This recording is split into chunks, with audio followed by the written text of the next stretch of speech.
Hi everyone, hope everyone is well. I have been playing a lot of Into the Whirlpool from Herman Luttman, published by Blue Panther Games. And to be honest, it's hardly left the table. I've played literally every single scenario back to back. I'm enjoying it that much. Today I am playing scenario number 4, and I thought I'd do an AAR of this scenario. Plus, as I play through the game, I'm going to talk about some of the game mechanics associated with the game.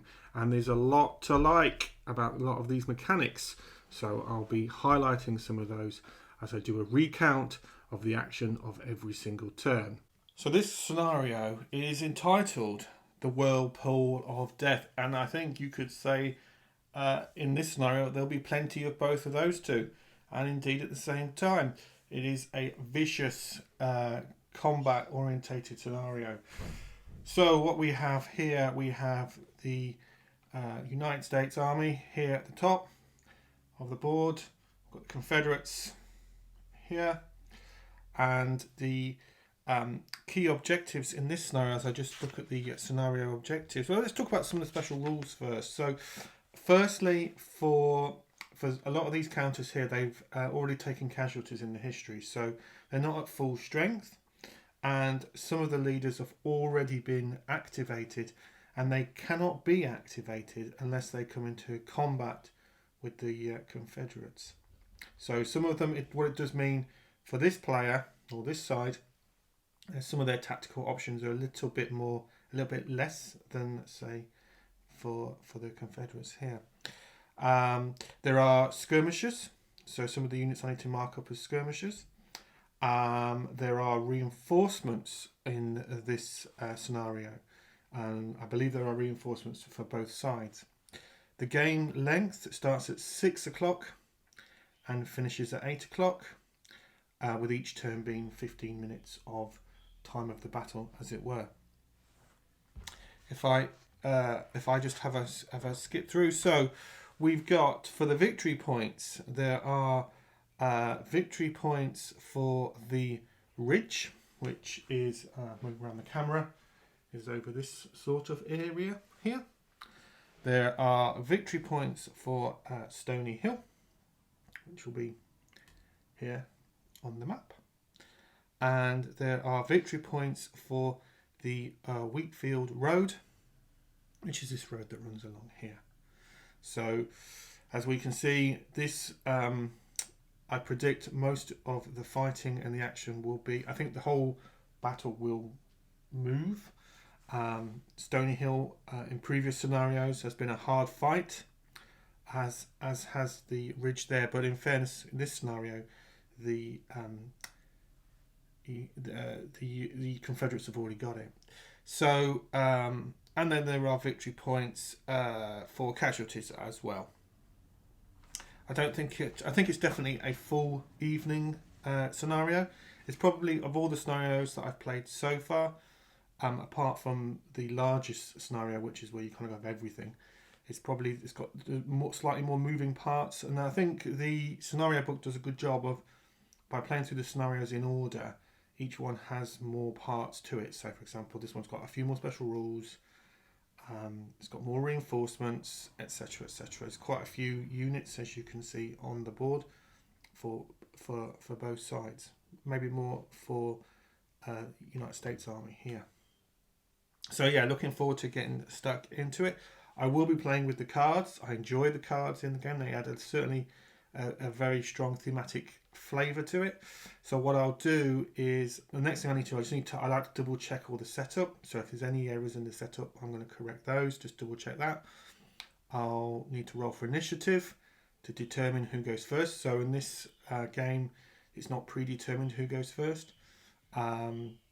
And I will start giving orders to my specific units, which I also need to do. And then we'll be straight into the action. And it's definitely a game where the the action is pretty fast and thick, to be honest with you. The lead starts flying pretty immediately from experience of playing the other scenarios. So I would imagine this is exactly the same. I think I'll probably play maybe over a couple of evenings. I've got a few other things on as well, but we'll see how we get on. certainly the beginning turns will take a little bit of time because there's quite a few units to activate and move about and roll for combat and so forth. So, yep. And no further ado, let's make a start into this scenario, Whirlpool of Death, of which I predict there'll be plenty of death, and the combat is very much like a whirlpool, especially I think over the two fields here, as befits a game of this history.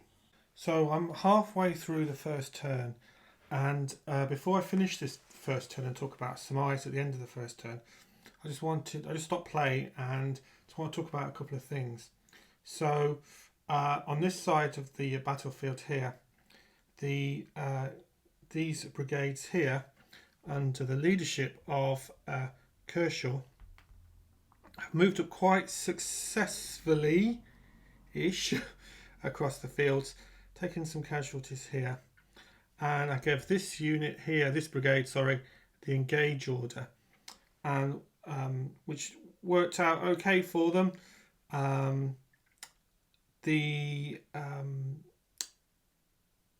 The battery in particular, which I was quite fearful of from the Confederate point of view, thankfully for the Confederates anyway, didn't get the die roll they needed. And the Confederates have been moving up at this through the woods here fairly successfully as well. However, on this field, I kind of, looking back after their first activation, realised I probably gave them the wrong order. So I gave this brigade here, under the leadership of Anderson, an engage order, and it was kind of, so with all war games, you learn sometimes the hard way a little bit, and they just weren't able to make excuse me, the progress across the field, which if I'd have thought about it, I would have known that, and they would have chosen a different order. Maybe a manoeuvre order would have been better. So they weren't able to make the progress. Now, for the for their opponent here, which is the brigade under the leadership of Cross, I gave that brigade an engage order, which in that circumstance was a lot better, because what it meant was that Cross was able to move up his formations under his brigade and engage the Confederates with musketry. And the US Army inflicted more casualties, significantly more casualties. All the formations are still in play, but they've already been reduced, as it were. The other thing I wanted to point out, so basically, you need to think very carefully, more than I did, about the orders you give your brigades. And this is because depending on the order you give them, so defend, maneuver or engage or defend, gives them strengths and ability, not strengths and abilities, but strengths and pluses and minuses is a better way of expressing it, of what they're going to do on the battlefield. And if I'd have thought about it enough, which I didn't, but you live and learn, I would have definitely given the Confederates a different order. Probably would have given them, like I said, the manoeuvre order. The other reason I would give them the manoeuvre order, and I just double check to make sure I'm right in what I'm saying, is they would have had a free move action, which would have helped them move across the field, rather than I gave them the engage order, which meant they could only move 3 times, and they had to move across the wall and the fence. The other point I want to raise quickly is how you, with this game system, obviously there's no hexes, but there are these 8-pointed stars on the map. I think you should just be able to see them in the video. If I look down here, for example, they're probably a little bit more contrasty, so it's easier to see. They're actually very easy to see on the map, by the way, because I've got plexi under here and it's reflecting the light a little bit. One of the things with this game system that for a hex encounter gamer like myself, the biggest thing to get my head around is how you go about measuring range and line of sight. So, coming from hex games, used to measuring from the center of the hex to the center of the target hex, and that gives you your line of sight. Well, with this game, it's a little bit different. You have to sort of form a path across the stars to your target, which in some cases is dead straightforward. If you've got a example here, you've got two units facing each other, or unit here facing these. I think that's a formation. So two units make a formation, multiple formations make a brigade. But this unit here is facing this formation. Well, it's very straightforward. But sometimes when the formation, a target is a little bit off to the left or to the right, you have to draw a path through the stars. So, for example, this artillery unit here, the path that I drew when I worked it out was to that star and then down. So you're kind of doing this sort of shape rather than straight line. And the rules do a good job of explaining this, I think. But it definitely is quite a learning for me as a hex counter gamer. You know, someone who plays a lot of hex and counter games. But it actually works incredibly well. And I think if I'd have thought a little bit about that before I moved, in particular the 59th Georgia formation here, I've taken quite a bit of a beating there. If I'd have thought more about that, I could have predicted more what I thought was going to play out, just to save them a little bit. But as it happens, they've moved across the field bravely into that wheat field there. And of course, the history shows that this happened a lot. You know, both sides throwing the men into the wheat field with dire consequences. So it's in keeping. The thing that is really engaging with this scenario is this has all happened in the first 15. Literally, I haven't even finished the first turn, so it's the first 15 minutes of the battle, and it's incredibly thematic and engaging to be playing this out and making these sort of good decisions sometimes, but poor decisions, to be fair, on my part. So, and I'm enjoying that process very much. Like I said, this side, the sort of Confederates have done a bit better, but this side not so much. However, the Confederates also, you're off camera, but down here they've got some more formations and a brigade to bring up. So choosing where to plug the gap or where to reinforce with those is going to be a key decision. But I've got a little bit more to play of this first turn. But yeah, I just wanted to draw that attention to some sort of mechanics as well as the theme. Just finished the end of turn number 1, and in this scenario, which is 6 o'clock in the late afternoon, and I realised I made a mistake here on this side. These are skirmishers, the 3rd Maine and the 5th. Third Maine and 3rd Michigan, and I thought for some reason skirmishers were under defence and they're under manoeuvre. So I just redid this section here, and actually slightly worked better for the Confederates than it did for the US Army there. The other sort of interesting sort of decision I had to make was what to do with these Confederates here, and I think I'm going to use them to sort of move up and then swing round here, probably through the woods, and reinforce Rose's wheat field. Probably have to throw them into there, and move them forward a bit, and then wheel them round.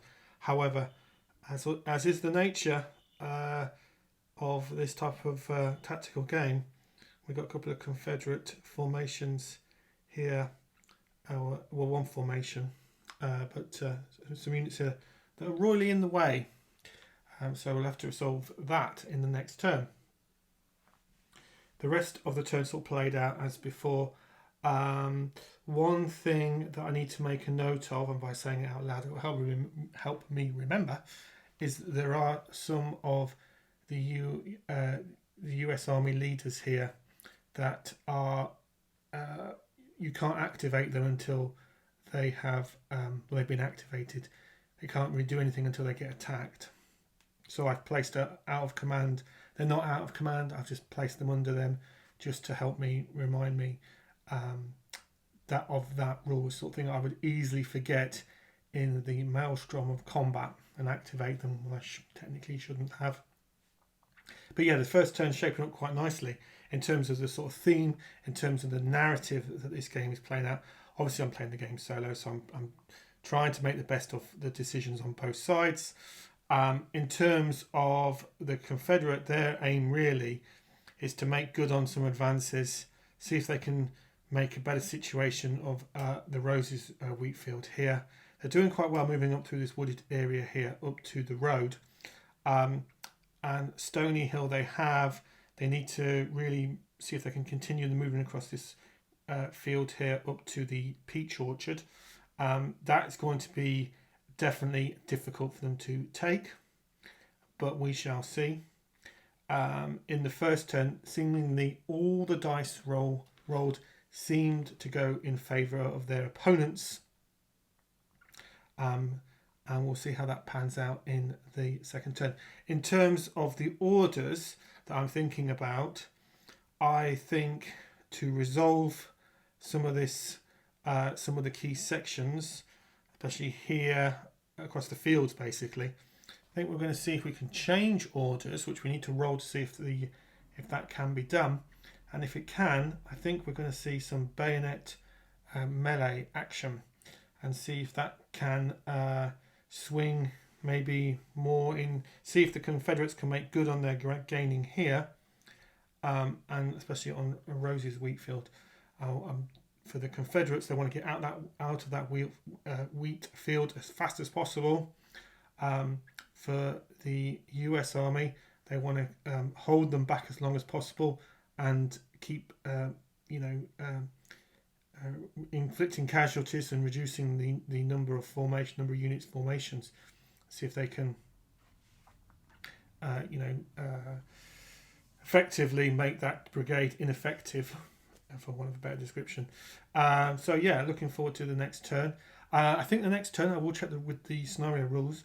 I do believe the next turn there are some reinforcements for the US Army. So it'll be interesting to see what impact they have on the game. I think from memory they will be coming on at this side of the very top end of the map, as it were, looking at the camera.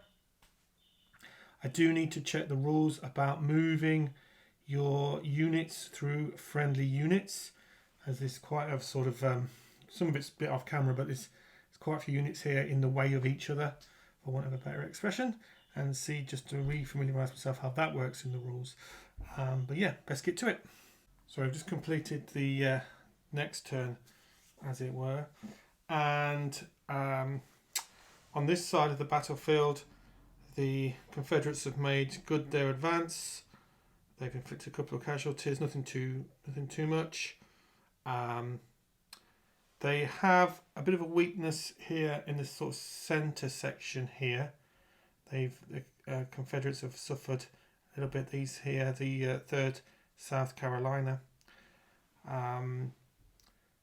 This 7th South Carolina, they're doing okay. They're going to get ready into some Benetting. In the end, I changed my mind about rushing into melee combat too soon on both sides. I thought, actually, we'll just play another turn, just using for predominantly musketry before we engage in bayonets. And as you can see, the actual Rosie's wheat field here is just becoming a maelstrom. There are quite a few units.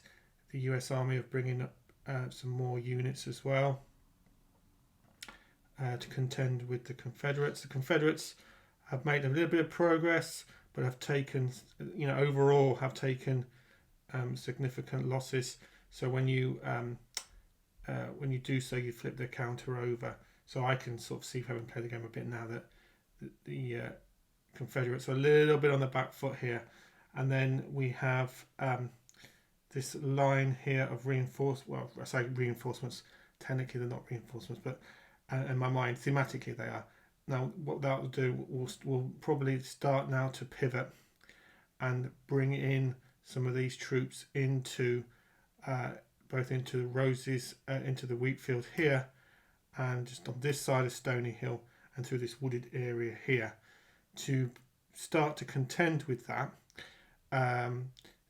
We've got some opposing forces here starting to just, some of them are just off camera.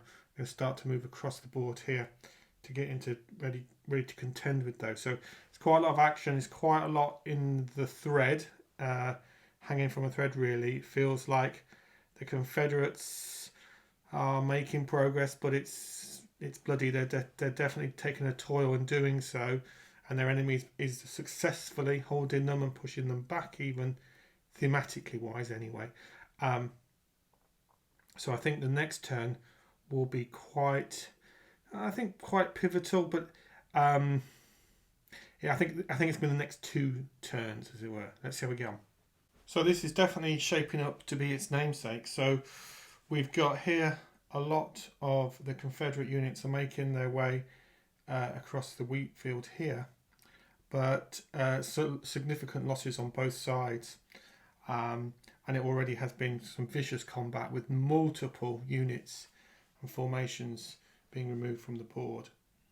The US Army here have entered the board, and so these Confederates are going to have to basically try and contain them by moving this wheel as they move like that.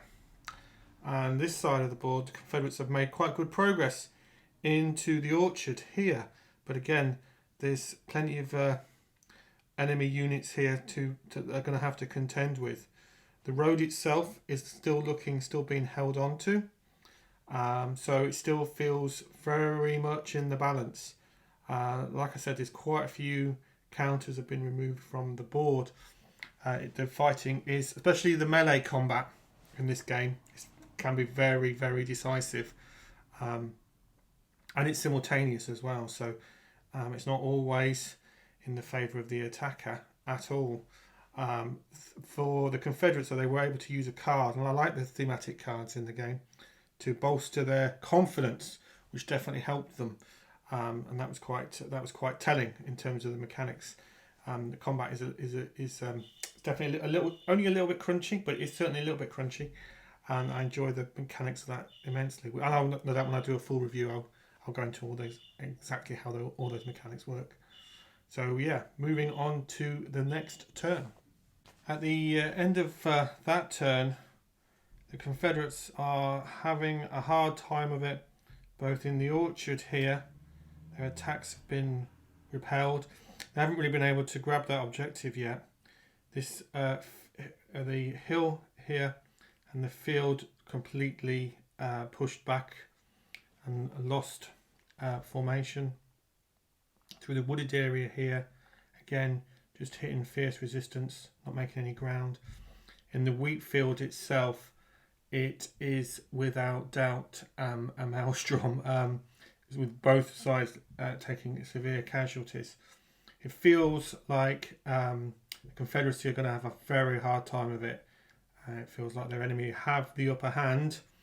They've got more units, certainly along the road here, as we can see, and they've got these formations here that are coming into the battlefield. So the Confederates have got to sort of fight two sides, as it were, especially in the wheat field area here. So we'll certainly do another turn, but it's not looking good for the Confederacy at all, to be honest. The fighting is incredibly vicious, especially in the wheat field. The way the mechanics work, it's even musketry fire can be very, very decisive, and close combat even more so. So yeah, I think we'll certainly do another turn, see how that turn works out. I think if the Confederacy take a severe hammering in one turn, I think we'll call the game there. But we'll see. Things can move into their favour. They have had some success, and definitely on both sides the fighting has been incredibly vicious. So yeah, we'll see. Yeah, pretty much as I thought. The Confederacy just started to lose too many units, so they will throw in the towel, as it were. A very close fought game, I felt. Certainly by the midpoint, it could have gone either way. In fact, at one point, I felt the Confederates had the upper hand, but not to be. Instead, their enemies got the better hand of them.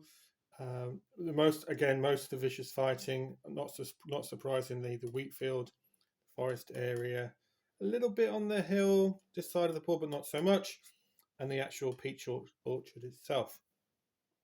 An incredibly enjoyable scenario. It definitely is a sizable scenario. I've played it over.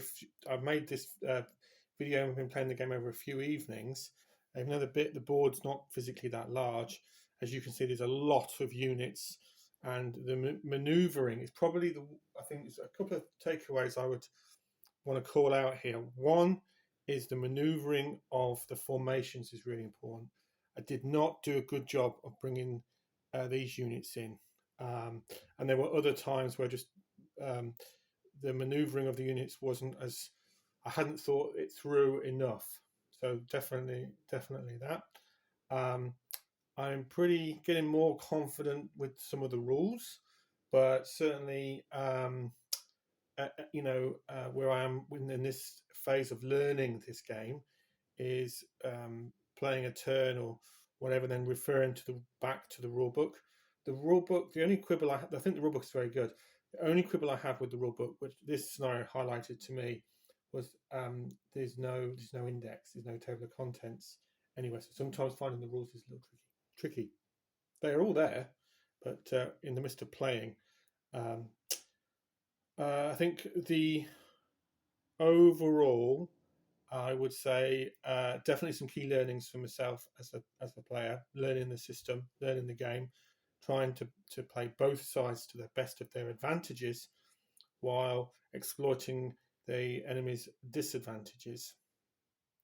I sort of feel like I could do a lot better than that than I have done this playthrough. So that's good. So the game has plenty of depth, which is the key thing. I have really enjoyed this scenario. There is scenario 5, which is an even bigger scenario with more moving parts by the look of it. So I'm looking forward to getting stuck into that. I think sort of narratively, I think I'm going to say narrative 4 and 5, scenario, sorry, 4 and 5 can play out quite similar. So I may go back to some of the earlier scenarios before going to scenario 5, having played through scenario number 4. As always, I'm really keen to hear any thoughts. If anyone has played this scenario, how did it play out for you? How different was the playthrough compared to mine? And what were your key takeaways? And yeah, thanks a lot for watching. As always, thank you.